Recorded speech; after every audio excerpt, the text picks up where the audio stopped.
진술문이 10쪽으로 분량이 제한돼서 제가 담고 싶은 내용들을 많이 못 담았습니다. 그러다 보니까 오해가 있을 수도 있을 것 같은데요. 일단 저 프레임으로 재정 안정과 소득 보장에 대해서 저희는 좀 동의하기 어렵다는 말씀부터 드리고 싶습니다. 저희는 재정 안정을 강조하지 않습니다. 제가 말씀드리는 이 안도 재정 안정 달성이 불가능합니다. 그래서 저는 재정 안정 대 소득 보장 프레임이 아닌 최소한의 제도를 유지할까 말까 하는 게 제가 말씀드리는 안이고, 나머지는 미래세대 소득보장 파탄안이라고 이렇게 일단은 분류를 하면서 제가 말씀드리겠습니다. 이렇게 처음부터 왜 제가 과격하게 말씀을 드리는지 이유를 말씀드리면, 연금연구의 추산에 따르면 2024년은 국민연금의 미적립 부채, 이미 지급하기로 약속한 액수 대비 부족한 게 1,825조 원이 넘습니다. GDP 대비 83% 정도가 됩니다. 소득 대체율 40% 그대로 유지해도 이게 2093년 되면 383.9%가 돼요. 근데 소득 대체율 50%로 올리고 보험료를 15%까지 올렸을 때 2050년에 GDP 대비 미적립 부채 비율이 138.8이 되고 2090년이 되면 467%까지 올라갑니다. 이 숫자가 이제 우리 연금연구에서 단독으로 내놨다고 생각하실 텐데 좀 거꾸로 들어가서 54쪽을 좀 봐주시면 좋겠습니다. 이 편집이 좀 잘못돼서 이 제목은 저 앞 페이지에 있는데, 이 내용은 2024년 11월 16일 IMF가 공개한 내용입니다. 1997년도 우리는 아주 뼈아픈 IMF 경제위기를 겪었는데 이 내용은 너무너무 충격적입니다. 앞으로 50년 뒤인 2070년에 대한민국은 인구 고령화로 인해서 우리 또 연금 제도로 인해서 국가 부채가 GDP 대비 200%가 된다는 게 IMF 보고서 내용입니다. 그래서 여기서 얘기하는 바는 뭐냐면, 소득 대체율을 40%로 예정대로 유지할지라도 지금 9%인 보험료를 13.8%포인트 더 올려서 22.8%가 돼야 국가 부채가 더 늘어나지 않는다는 게 2023년 11월 IMF가 우리나라 연금제도를 분석한 내용입니다.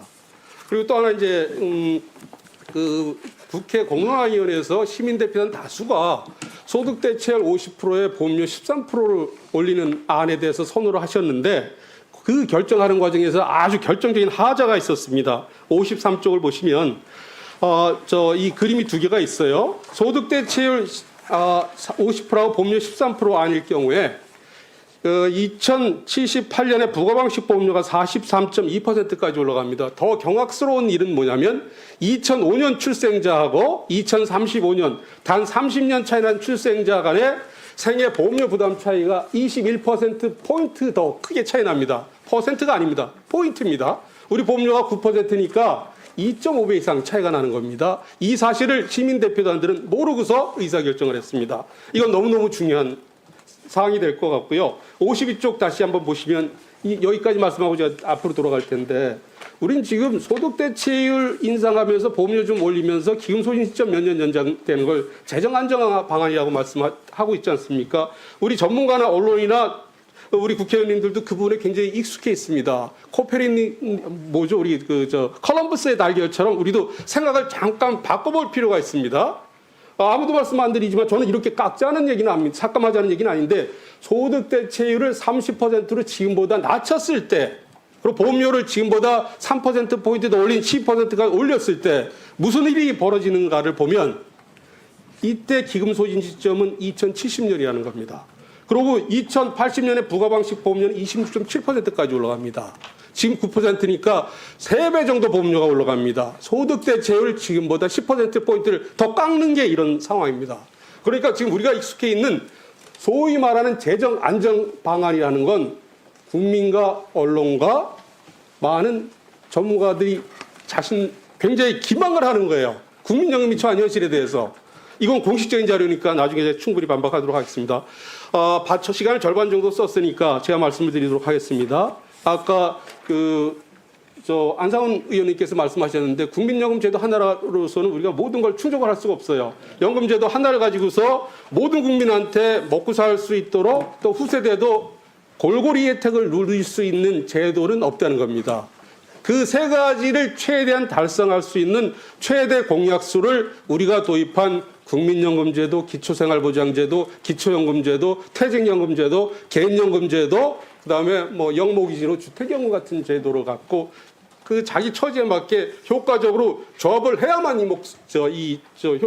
효과를 달성할 수 있다는 겁니다.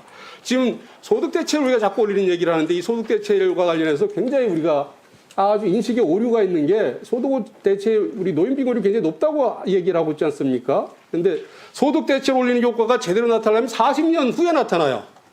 근데 지금 우리 노인 빈곤율이 굉장히 높다 그러면서 40년 후에 나타날 대책을 갖고 우리가 도대체 무슨 노인 빈곤을 낮추겠다는 겁니까? 그러니까 노인 빈곤 문제에서 진정으로 우리가 문제의식을 갖고 있다 그러면 당장 세금 투입해서 리어카 끌고 폐지 줍는 분들의 빈곤율을 낮출 수 있는 쪽으로 접근해야 되는데 그럼 국민연금 소득 대체를 올리는 게 아니라 기초연금 대상자 줄이면서 절대 빈곤선에 속한 분들 더 드리면 된다는 거예요.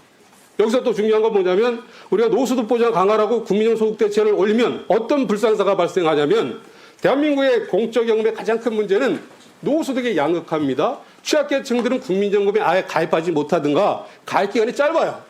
국민연금공단 데이터베이스를 갖고 보면 1970년 출생자 기준으로 소득이 제일 낮은 1분위는 예상 가입 기간이 19.4년입니다. 소득이 제일 높은 10분위는 예상 가입 기간이 33.9년입니다. 근데 여기서도 굉장히 문제가 있어요. 50년, 70년도에도 의무 납입 연령을 만 59세로 묶어놓은 거예요. 우리 연금 수급 연령이 2033년이 되면 65세가 됩니다. 언제까지 59세까지 우리가 묶을 겁니까? 그래서 이걸 64세까지 오늘 연장한다 그러면 소득이 제일 높은 계층은 33.9년, 34년에서 39년까지 가입기간이 실제 가입기간이 늘어나서 40% 소득 대체라고 근접해요. 또 우리 퇴직연금 가입률이 지금 53%입니다. 이 소득이 높은 분들은 다 퇴직연금 가입 혜택을 받고 있어요. 이걸 두 개를 합치면 이분들은 OECD 어느 나라하고 비교해봐도 노후소득이 적지가 않다는 겁니다.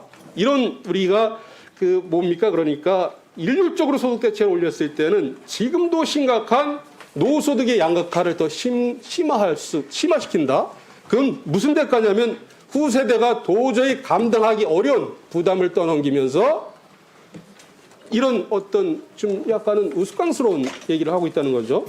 2분 한 40초 남았으니까 제가 지금 마무리 말씀을 드리면 우리는 지금 4차 산업혁명 시대에 또 KTX가 도입된 지 한 20년이 넘었죠.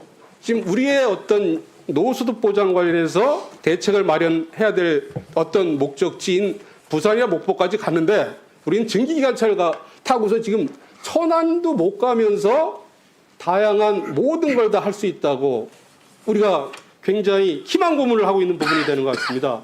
여러 가지 부분 말씀을 제가 드릴 수 있겠지만 남은 시간 동안 제가 말씀드릴 수 있는 건 46쪽입니다. 이게 제 개인 말씀이 아니니까. 작년에 OECD 펜션 엑스퍼트 미팅에 온 분들 다 외국의 전문가들이 이즈모 리스크 같은 친구는 그럽니다. 곡식을 제때 곡식을 심어야 가을에 추수하는데 한국은 너무나 적기에 제대로 곡식을 못 심어서 나중에 미래세대연금 줄 게 없다. 이건 확실하다. 이런 얘기를 했고 또 미카 비드룬트는 국회에서 논의된 13%가 아닌 이건 소득대체를 40% 유지할지라도 15% 이상으로 더 높여야 된다. 그리고 핀란드는 직보장 조항이 없다. 그리고 최근에 저한테 이메일을 보냈어요.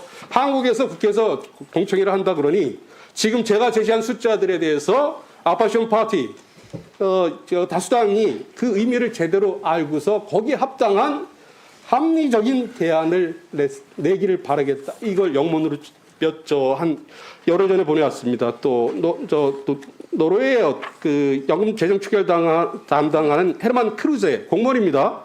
이 친구는 자기가 재정 추계를 담당한다 그러는데 지금 국부펀드가 노르웨이가 인구는 우리의 10분의 1밖에 안 되는데 이 친구들이 세계 2위예요. 그런데 보면 18.1% 부담하면서 소득 대체는 42%를 지급합니다. 우리가 일본에서 연금제도가 왔으니까 이것만 말씀드릴게요. 48쪽에 보면 일본은 오랜 기간 동안 우리보다 보험료를 많이 부담했고 지금 보험료를 18.3%를 부담하는데 일본 공무원연금 평균 액수가 160만 원입니다. 일본 일반 국민도 보험료를 18.3% 부담하는데 기초연금이 국민연금과 후생연금 합한 연금 액수가 140만 원이 안 됩니다. 우리의 특수지계 연금을 포함하고 제가 이제 국민연금 수급자인데요. 제 연금액이 180만 원입니다. 보험료 제가 9% 최고 냈고 3%를 냈던 사람이에요. 이 연금제도를 과연 저연금제도로 할 수 있는지. 중요한 건 뭐냐면 국민연금제도를 소득비례연금으로 바꾸고 의무납입 연령을 5년 연장. 하고 국민연금 적용소득을 공무원연금처럼 올리면 우리 국민연금은 전 세계 어디에서도 부끄럽지 않은 많은 연금을 줄 수가 있습니다.